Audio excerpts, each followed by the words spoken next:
Hello everybody. Today let us move on to the 8th lesson of the first PUC textbook, Watchman of the Lake, written by R.K. Narayan. Let us briefly know about the greatest Indian English writer, R.K. Narayan.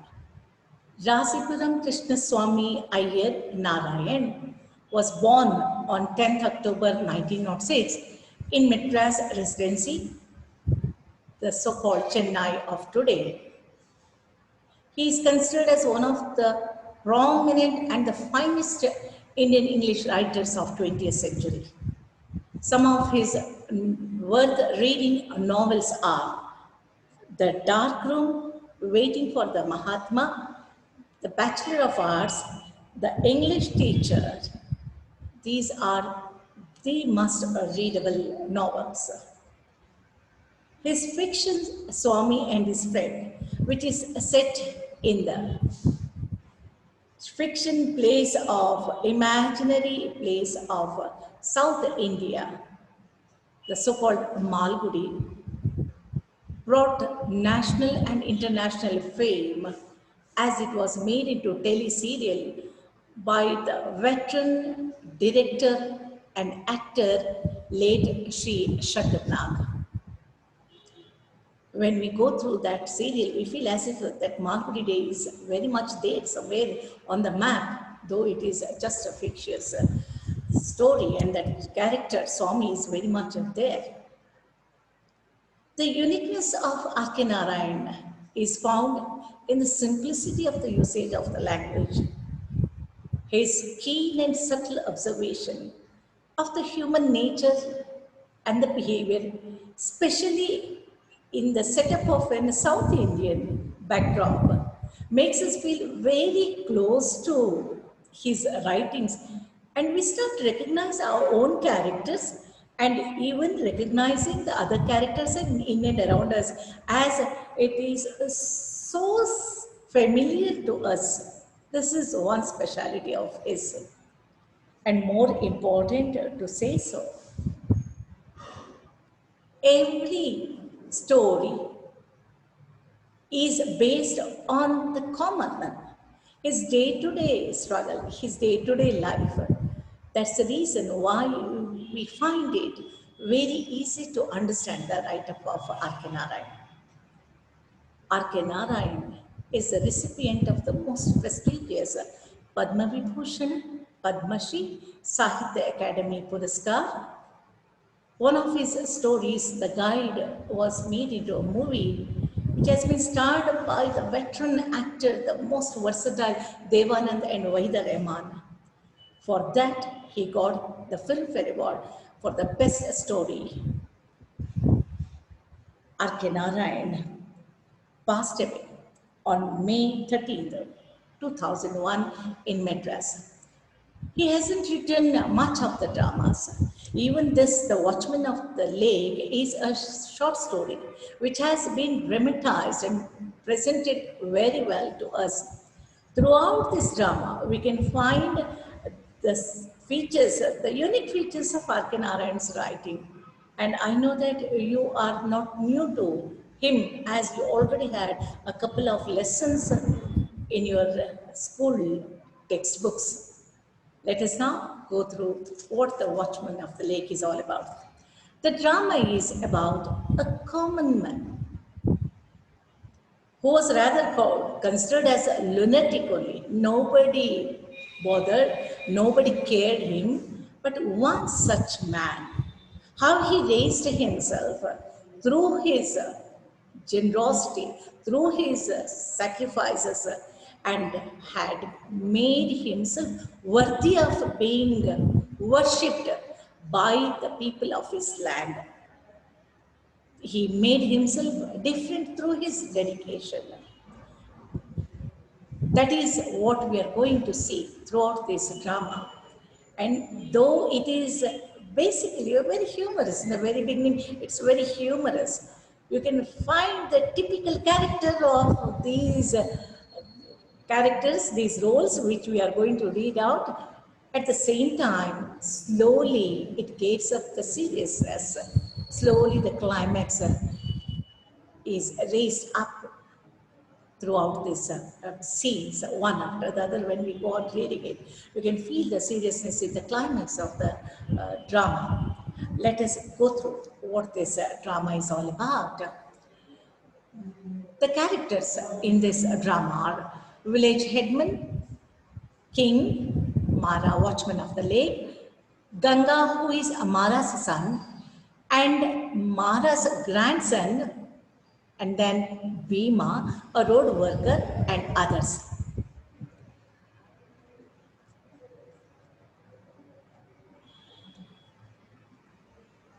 On the eastern base of Baba Budan Hills in Karnataka state, there is an obscure little place now called Sakrepatna, which at one time, 1,000 or more years ago, was the capital of a king called Rukmangada. In the center of this town, there is a shrine which is dedicated not to distant god or heroes, but to a rustic who was watchman of a lake called Ayanakere, 4 miles from the town. For the purpose of this little drama, let us call him Mara, which is as good as any other name handed down to us by tradition. The moment we speak about Baba Budan Hills, which district comes to Chikmagalur, the heaven on earth, Switzerland of Karnataka. We call Chikmagalur as the Switzerland of Karnataka. So in that Chikmagalur, this is Baba Budan Hills, both for its beauty and for its controversy. It has become very popular and it is a must visitors place of Chikmagalur. Here there is an obscure. What is the meaning of the word obscure? Little known, unknown. That is the meaning of it. Little known, not much popular, obscure. That is the meaning of it. Little place now called Sakrepatna. Today that place is called as Sakrepatna. And thousands of years back, it was ruled by the king Rukumagada. One thing for sure, though it is a short story which has been dramatized, it is based on the real story, children. It's based on the story which is believed to have taken place. In the center of this town, there is a shrine. Shrine means temple, temple, shrine, both are one and the same. So shrine, which is dedicated not to any gods, of mythology or the heroes or any martyrs, to rustic martyrs, not to any martyrs or to any gods, but to a common man, because we know that temples are already built for either the gods, goddesses, or the martyrs. But here he is no less to any martyr. But speaking about him, he was a very common man who was a watchman of a lake called Ayanakere. What was the name of the lake? Ayanakere, 4 miles from the town. For the purpose of this little drama, he is being named as Mara, because if you go through the writings are in Karnataka, you can find that there is one common name, Mara, which is a very popularly used name very much throughout Karnataka. So he's been called as Mara. He's a protagonist of this whole play. He is the center, he is the nucleus of the whole drama, which is as good as any other name handed to us by tradition. We'll move through the scene 1. What is the scene 1? We'll see. The village at the foot of a hill. What is that village? Of course, I have already told you, Chikmagalur undoubtedly is a very beautiful place. And therein, at the foothill of Chikmagalur, there's a little village. What is the opening scene of the drama? Some of the workers are very much busy in making the roads. There's a headman who is taking care of the work going on there. He is in charge of it.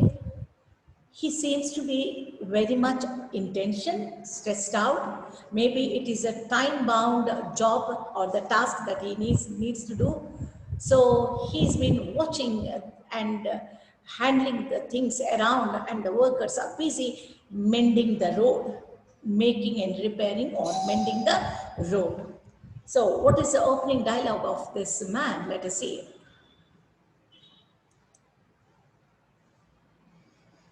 Go on, boys.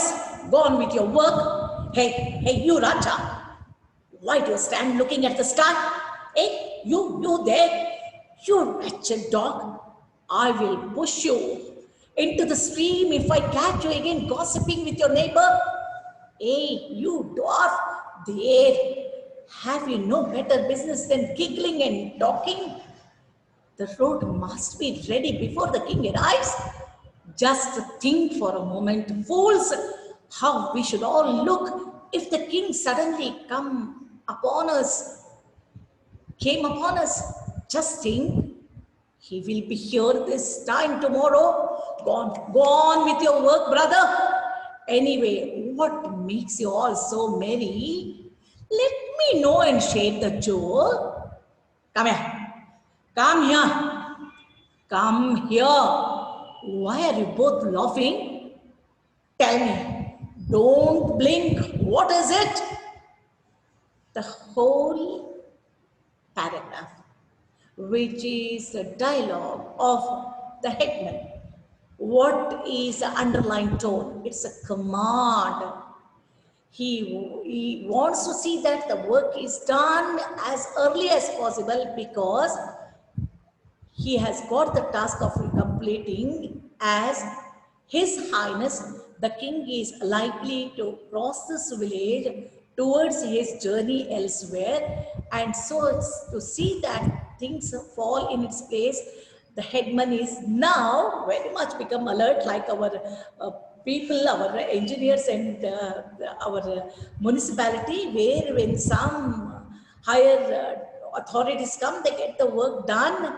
So some politicians come to their town, they get everything set ready exactly in the same way. The village headman is also getting the roads repaired because of the arrival of the king. Who is the king? Rukumangada is likely to cross by that road. That's the reason. And on the contrary, the typical behavior of the workers, where they're not serious about it, they don't know what exactly has to be done.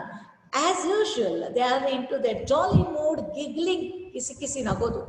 Arama kisi kisi nakota pan todkota unsudi gossiping about all unwanted things. That has made the work progress very slow, not to the expectation of the headman. That's the reason. Like you dog, you wretched dog, it's an abusive word. Hey, na entavne, madakagalena bega. ನೀನು ಕುಳ್ಳ ಮಗನೇ ನಿನಗೆ ಮಾಡೋಕ್ಕಾಗಲ್ಲೇನೋ ಬೇಗ ನಿಲ್ಸೋ ಯಾಕೆ ಕಿಸಿ ಕಿಸಿ ಆಗ್ತಿದ್ರಿ what is the reason let me know ಏನು ಕಾರಣ ನನಗೂ ಗೊತ್ತಾಗಿದೆ ಶೇರ್ ವಿತ್ ಮೀ ನನ್ನ ಹತ್ರ ಹೇಳ್ಕೊಳ್ಳಿ ಐ ವಾಂಟ್ ಟು ಲಿಸನ್ ನಾನು ನಗ್ತಿದ್ದಪ್ಪ ನಿಮ್ಮ ಜೊತೆ ಪಾಪ ಭಾಳ ಖುಷಿ ಆಗ್ಬಿಟ್ಟಿದ್ದೀನಿ you are seem to be very happy let me also know what is the reason share with me what is it come on tell me you must let me know why you people R see this shows completely the irritated mood of the headman. He is very much vexed. So he wants the work to be done, but these people are not cooperative. So with that commanding voice, these workers mellow down. And so the two timid voices, what do they say? Masters, we are doing our work all right, but what? It is Mara. Huh? Mara? What about him? Is that lunatic anywhere here? This is the first time introduction of our protagonist, Mara. They hold Mara responsible for disturbing them in their work. And what is the very introduction of Mara? Lunatic. That means he was never taken seriously by anybody. He was rather considered as an abnormal person. So that is how we have been introduced to Mara. Nobody cares about him. He is a useless person. And once at Mara, how dare he comes and troubles you people. This makes the headman feel much more worried about it. Anywhere here, anywhere here. Somehow he is with a mood of holding that person and get to catch hold of that person and punish him. So now the workers reply him, yes, he was just behind the rock and peeped at us. When you called, he ran away. So he was very much in and around us, but now because he heard you shouting, he's escaped from this place. But the headman doesn't seems to be in the mood to give up and finish off this matter. He has felt that if he is left so, he will be a continuous nuisance to the workers and this will continue. ಅವನು ಹಾಗೆ ಬಿಟ್ಟರೆ ಇವನು ಮತ್ತೆ 10 ನಿಮಿಷಕ್ಕೆ ಬಂದು ನಮ್ಮ ವರ್ಕರ್ಸ್ನ ಇವನು disturb ಮಾಡೇ ಮಾಡ್ತಾನೆ. ಸೊ ಏನಾದರೂ ಇವನು ಒಂದು ಗತಿ ಕಾಣಿಸ್ಬೇಕು ಅಂತ ನಿರ್ಧಾರ ಮಾಡ್ಕೊಂಡು ಆಗಿದೆ ಇವನ ಮನಸ್ಸಿನಲ್ಲಿ. So what does he say now? So where is he now? Where has he, where was, which way did he go? I'm sorry. Where is he now? Which way did he go now? Oh, hagide heli hogidana avanu. Ellidane? That is what they asking.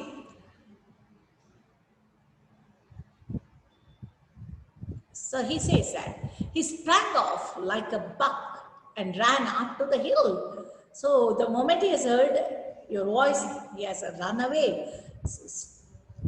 This is not the end of it. The headman has determined now that he has to be brought before him. He should be scolded, taken to task, and then he should be sent away, because they were very familiar with this Mara. They knew what kind of a man he was. So he wanted to punish Mara. He sprang like a buck.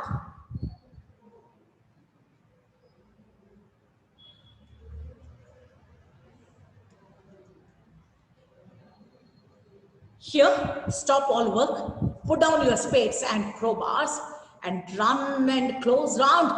Stop always out. Catch that thief and bring him here. Stun him with the blow. If he resists, bring him at once. Go. This is the voice of the headman. He wants him at any cost right before him. Stun him. You hit him on that kapalagade horta kodu karkonbari.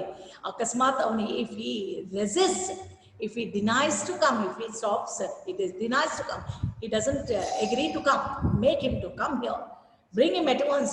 That was the ultimate command of the headman. The workmen throw out their implements and scatter about. Each one of them take different route, and now it is for them fun time because they are getting rid of the work, running after Mara and bringing him, because they know that the consequence of it. There will be many more scenes to watch and amuse themselves. So each of them, they ran towards a different release, different directions, and then they returned crying, "Master, here he is." Ultimately, they succeed in, because it's a small town. Where will he have gone? So he may be relaxing here or there. So they catch hold of him, bring him to him. "Mara, you worthless dog! Have I not told you to keep away from here?" Oh, that shows that it was not for the first time. He has already been doing it even before that. Then they had not taken it seriously. But when it happens repeatedly, so headman is seriously warning him. Mara, it is the first dialogue of Mara, the protagonist. "Yes, my master. What do you mean by coming here and disturbing my workmen?" "I'm not disturbing them. I'm here on my own work. Let them go with theirs." Very clearly, the dialogues of Mara speaks about, it's a self-revelation of his character. He is innocent. He is least bothered about who the man he is talking to, whether he is a village headman or whether he is a panchayat head or anybody. He is least bothered. He feels himself to be very much innocent, absolutely not disturbing anybody. So why should he take the slander? Why should he take the false allegation on him? So I have done nothing. I have been moving around freely. It's my liberty to move around. It is your people who are getting disturbed or involving me into it. So that kind of an expression very clearly. So he is a very innocent person, very clear at heart, very pure at heart, without any artificiality, without any fear at all. Or maybe sometimes he doesn't know the way of the word also, that he need to respect the village headman or something like that. And then, "I'm not disturbing them. I'm here on my own work. Let them go." "Don't talk of your work, fool. You are a lunatic. Know it. Don't imagine you have any kind of work. The only work you have now is to disappear. This word that are very busy makes the villageman very angry. What do you have? Niniga kelsa, ninige nalayaka yoga ninige kelsa no.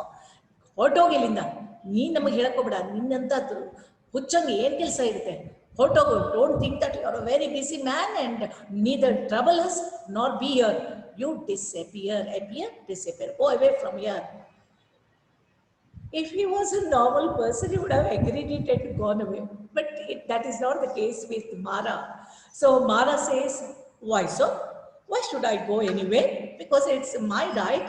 I can move around in the village anywhere. It's not a restricted area. This is a road. This is a public property.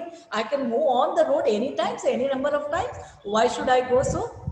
So this further irritates the headman. Don't ask. I have told you the reason 20 times. The king is passing this way and I don't want him to know that our village has such fools as you. That kind of an reply of Mara might have made him feel a little ashamed, the headman, because he's not been given the due respect that he deserves. So now he wants to fulfill his serious pleasure by saying that I don't want the king to know that there is a fool like you. I don't want to bring you before him, so you better go away from this very town. He can take any decision. He's a village headman. He can take any decision. So it is his discretion. He is ordering Mara to disappear till the king disperse from that village. The king goes away from the village. Mara continues with his adamant replies. I don't feel I am a fool. Of course, that is sometimes we tell, no? We consider somebody as fools, but those fools consider us as fools. So it is all up to how we look at those people, isn't it, children? So here, he has never considered himself as a fool. He thinks that he's quite normal, intelligent, clever man, as good as anybody else in that village. Now listen, keep out of our view the next 2 days when the king passes this way and back. Otherwise, I will have you locked up in the cellar behind that old temple. The villageman gets it very clear. Verbal threats is not going to do any difference to Mara. The only thing he can threaten him by telling that he will be imprisoned, he will be confined in a small isolated room which was behind the temple. Now see, you think Mara is scared by these threats of the headman? Absolutely not. I will sit there and pray. If that God in the temple thinks I have work to do, he will take me out. Very clear about the mindset of Mara. He has the ability to find the best out of the words also. Even in the adverse condition, he can look out for the best. He says, fine, you can find me in the cellar, but I will not waste my time. I'll sit and pray God, and if really I'm good, and I know that I'm good, that God himself will come and release me out of this, because I have a greater purpose, which I really wanted to share. He's not yet told it, but he has it in his mind. Till now, he's not yet told. So he thinks that if really God believes in me that I'm a better person, he will help me to come out of it. His profound faith, his belief, his trust, he's got only virtues in him. He doesn't have fear. He doesn't have any vice. He doesn't have fear. He is not smart. He's not crooked. Whatever he has is everything that is good in him. I will sit there and pray. If the God in the temple thinks I have work to do, he will take me out. Profound faith and confidence. Now get out of my presence, you fellows. Why do you all stand capping at me? Get on with your work. Till now, suddenly he realizes that nobody is working. They have all been watching the exchange of the dialogues between Mara and the villagemen, and they are entertaining themselves, they are amusing themselves. and it is getting much more delayed. The work is getting much more delayed.